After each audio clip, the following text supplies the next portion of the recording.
تخلیق انسانیت کیا ہے کہ وما خلقت الجن والانس الا لیعبدون، جنوں اور انسانوں کو اللہ نے اپنی عبادت کے لیے پیدا کیا، اور ان کو جب عبادت کی دعوت دی گئی، جب انہیں پیغام دیا گیا اللہ تعالیٰ کی توحید کا، انہوں نے نہیں مانا، تو جس مقصد کے لیے بنایا تھا جب اس طرف ہی نہیں آئے. یہ پنکھا لگایا جاتا نا ہوا کے لیے، تو اگر پنکھا ہوا نہ دے تو اس کا کوئی چھت پہ کام ہے، اس کو اتار کے تو آپ سکریپ والے کے پاس بھیج دیں گے، بھئی ختم ہو گئی بات. تو مقصد جو تھا نا اللہ کی عبادت تھی، تو جب قومیں اللہ کی عبادت کی طرف نہیں آئیں تو اللہ نے انہیں تباہ کر دیا اور صفحہ ہستی سے مٹا دیا. اللہ تعالیٰ کے پیارے محبوب علیہ السلام نے کفار مکہ کو، قریش کو، عالم عرب کو، عالم انسانیت کو دعوت دی، وَدَاعِيًا إِلَى اللَّهِ بِإِذْنِهِ وَسِرَاجًا مُنِيرًا. اس منصب پر فائز ہو کر حضور نے دعوت دی. جب انہوں نے دعوت کا انکار کیا، حضور نے انہیں عذاب سے ڈرایا، اللہ کے عذاب سے، چونکہ حضور نذیر ہیں. انہوں نے یہ کہا کہ اگر آپ کہتے ہیں نا کہ ہم پر عذاب آئے گا تو پھر آپ وہ عذاب لے آئیں، ہم پہ آئے. جب کوئی آدمی منہ سے تباہی مانگے، جب کوئی شخص اپنے منہ سے یہ کہے کہ کر لیں جو ہوتا ہے معاذ اللہ، تو اگر تو سامنے والا کمزور ہو تو شاید وہ کچھ نہ کر سکے. لیکن یاد رکھنا، کئی دفعہ کمزور ہوتا ہے تو کچھ نہیں کرتا، تو کئی دفعہ مہربان بڑا ہوتا ہے.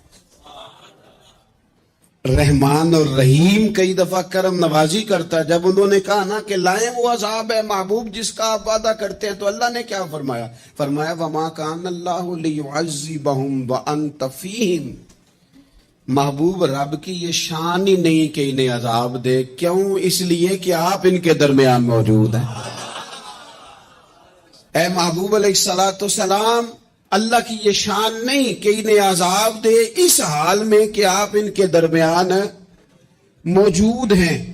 آپ میری بات کو سمجھیں گے، غور کریں گے کہ کافروں کے درمیان اگر حضور موجود ہوں تو عذاب نہیں آتا، تو قیامت میں جب حضور مومنوں کے بیچ موجود ہوں گے،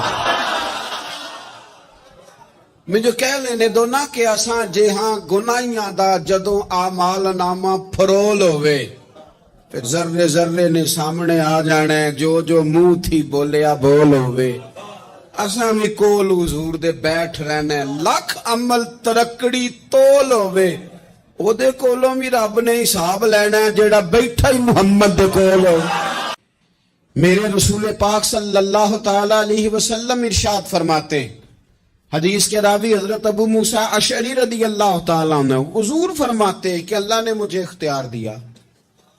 یا رسول اللہ کس بات کا؟ فرمایا رب نے اختیار دیا، میں چاہوں تو آدھی امت بغیر حساب کے جنت چلی جائے، اور میں چاہوں تو اللہ سے اختیار لے لوں کہ یا اللہ مجھے شفاعت کا حق دے، میں سفارش کرتا جاؤں اور تو انہیں معافی دیتا جائے. یہ مجھے اختیار دیا اللہ تعالیٰ نے. تو حضور کیا فرماتے ہیں؟ فرماتے ہیں وہ آدھی امت والا سودا نہیں میں نے قبول کیا، میں نے نہ شفاعت لی ہے، کیونکہ یہ عام تر ہے اور یہ کفایت کرنے والی ہے. یہ عام بھی ہے اور کفایت کرنے والی بھی ہے. اور حضور نے یہ لفظ کہے، یہ سننے ابن ماجہ کتاب الزہد دیکھیے گا، اس میں روایت مل جائے گی. حضور فرماتے ہیں یاد رکھو، تمہارا کیا خیال ہے کہ میری یہ شفاعت پرہیزگاروں کے لیے؟ خود جملہ استفہامیہ سے بات کرتے ہیں. تمہارا کیا خیال ہے کہ میری یہ شفاعت جو قیامت میں سفارش کروں گا تو پرہیزگاروں کی کروں گا؟ حضور فرماتے ہیں نہیں، میں قیامت میں گناہگاروں کی سفارش کروں گا. میں گناہگاروں کی سفارش کروں گا، گناہگاروں کے لیے عرض کروں گا اللہ کی بارگاہ میں. حضور صلی اللہ علیہ وسلم نے فرمایا حوض کوثر پہ بھی جام پلائیں گے. سیانے بڑے تھے، حضرت انس اور بلا ہمارا کر رہے تھے. یہ حضور سے پوچھ پوچھ کے نا تو ہمیں ایڈریس بتا رہے ہیں، کیونکہ حدیث روایت کر دی نا تو ہمیں ایڈریس سمجھا دیے، پتے بتا دیے کہاں پہنچنا ہے، ساری جگہ سمجھا دی. چلیں جدید دور آ گیا ہے، انہوں نے لوکیشن بتا دی. کہاں کر کے نا کس جگہ جا کے سٹاپ کرنا ہے کام. یا رسول اللہ وہاں ملاقات نہ ہوئی تو حضور نے فرمایا پھر پل سے رات پہ آنا. یا رسول اللہ وہاں کیا ہوگا؟ فرمایا امت گزر رہی ہوگی اور میں دعائیں مانگ رہا ہوں گا. رب سلم امتی، رب سلم امتی، یا اللہ میری امت کو سلامتی سے گزار دے. تو وہاں آ جانا، میں دعائیں وہاں مل جاؤں گا. قربان جائیں.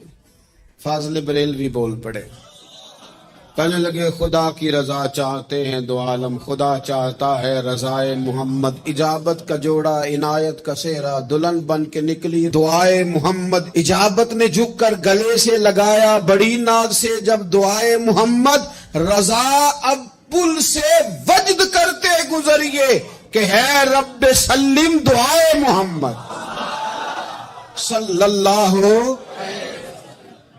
تو عرض کی یا رسول اللہ وہاں ملاقات نہ ہوئی تو؟ میں نے کہا وہ ہمیں لوکیشن سمجھا رہے تھے، انہیں تو پتا تھا پہلے ہی. ایک قربان پچھاڑن والے ہیں تو ایک گل جان گئے گل کھول دے نہیں. تو وہاں نہ ملاقات ہوئی تو حضور نے فرمایا پھر میزان عمل پہ آنا.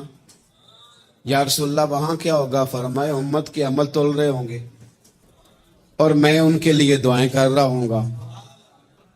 میں نہیں جا سکا کبھی بچوں کے ساتھ پیپر دلوانے، استاد کو اجازت نہیں دیتے، کہتے ایگزامینر اور آئے گا کوئی، جس نے پڑھایا ہو اسے اجازت نہیں کہ تو جا. ابا جی کو اجازت نہیں ہوتی کہ وہ ایگزامینیشن ہال میں جائے، وہاں تو کوئی اور لوگ آتے ہیں. یہ بھی عجیب سبق ہے نا کائنات کا کہ سارے تعلیم و تربیت کے اسباق بھی حضور پڑھائیں، رنگ بھی سارا حضور ہی بتائیں، اور قبر کے سوالات بھی سارے ہمیں حضور بتا دیں، اور جب پیپر ہونے لگے تو سراہنے بھی کھڑے ہو جائیں. تو پھر کہہ لینا ایک دفعہ پھر کہ وہ دے کولوں کی رب نے حساب لینا جیڑا بیٹھا ہی محمد دے کولوں، دے کولوں کی رب نے حساب لینا. میرے عزیز ہمارا گزارا نہیں حضور کے بغیر. لوگ اصل میں نا ہمارا مسئلہ نہیں سمجھتے، ہمارا مسئلہ کچھ اور ہے. لوگ ہمیں نا بلا وجہ پریشان کرتے ہیں، کبھی جھنڈے سے، کبھی ڈنڈے سے، کبھی جھنڈی سے، کبھی کسی شے سے، کبھی کسی شے سے. کبھی کہتے ہیں وہ نعت اونچی پڑھ لی، کبھی کہتے ہیں سلام اونچا پڑھ لیا، کبھی کہتے ہیں وہ جھنڈیاں لگا دی. میں نے کہا آپ کی بات بھی ٹھیک ہے پر ہمارا مسئلہ تو سمجھو نا. ہمارا گزارا نہیں نا بھائی. جو کسے دا عاشق ہوئے او گالو سے دی، 100 مکر بہانے کر کے. میں پوچھے میاں صاحب نو مزار تے جا کے کہ مکر کرنے ٹھیک نے؟ تو ساں کہنا مکر کردا ہے تے حضور ٹھیک نے. تے مینوں لگدا ہے کہ پولا جان دے سے پے کہ سونا راضی کرنا ہوئے تے موڑ ٹھیک نے. حضور نے ایک دن کہا تھا، حضرت ابو سعید خدری نے کہا یا رسول اللہ آپ قرآن پاک کی تلاوت کر رہے تھے، قرآن پاک بڑا سونا پڑھتے تھے نا. تو نبی کریم نے سن لیا. اب کیا کریں، دلیل دیں گے تو بات مضبوط ہو جائے گی. حضور نے سن لیا تو بعد میں فرمایا ابو سعید تو بڑا سونا قرآن پڑھتا ہے، رب کے علاوہ کسی کو دکھا کے عبادت کرنی جائز ہے؟ حضرت ابو سعید خدری کہنے لگے سن رہے ہیں، مجھے پتہ نہیں تھا آپ سن رہے ہیں، ورنہ میں نے تو اور بنا بنا کے پڑھنا تھا.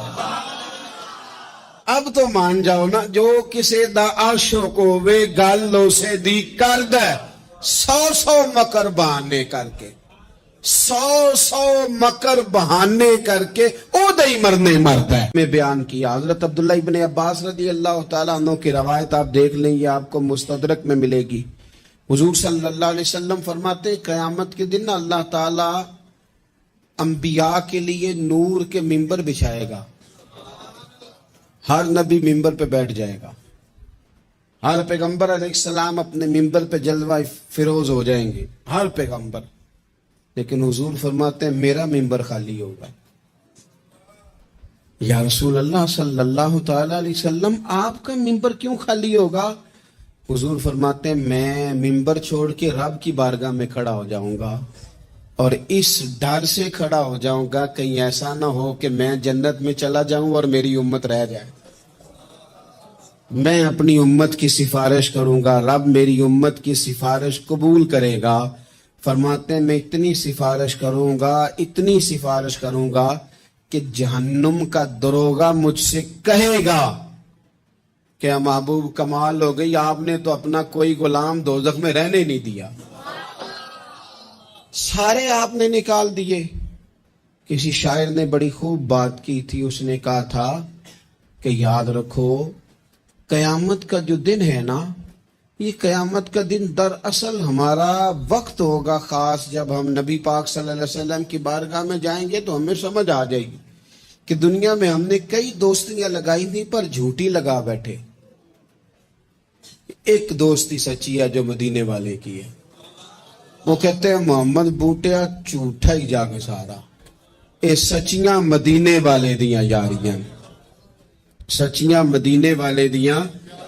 تو نبی پاک صلی اللہ علیہ وسلم کے بغیر نہ دنیا میں گزارا ہے، نہ قبر میں گزارا ہے، نہ آخرت میں گزارا ہے۔ اب ایک سبق ہے، وہ سبق بھی آپ نے ضرور یاد کرنا ہے۔ جس شخصیت کے بغیر ہمارا گزارا نہیں، نہ قبر میں، نہ حشر میں، نہ پل صراط پہ، نہ میزان انبل پہ، نہ حوض کوثر پہ، تو ہمارا ان کے بغیر دنیا داری میں گزارا کیسے ہو جاتا ہے؟ ہمارا تجارت بھی حضور سے سیکھیں، گھرداری بھی حضور سے سیکھیں، شادی بیاہ کے طریقے بھی حضور سے سیکھیں۔ جب گزارا نہیں حضور کے بغیر تو پھر زندگی کے سارے سلیقے حضور سے سیکھیں، پھر ادھر ادھر جانے کی ضرورت ہے۔ حضور کی سیرت کو پڑھیں، سوانے کو پڑھیں، حیات مبارکہ کا مطالعہ کریں۔ یہ جو ہم میلاد کا جلوس لے کے نکلتے ہیں نا، جب ہم نے نا بہت ساری چیزوں کو سطحی سا سمجھ لیتے ہیں معاذ اللہ بعض اوقات۔ یہ جب ہم میدان میں نکلتے ہیں نا، میلاد کے جلوس میں حضور کے نام کا نعرہ لگاتے ہیں، تو ہم نا للکارتے ہیں اس نظام کو جو نظام حضور سے پہلے تھا۔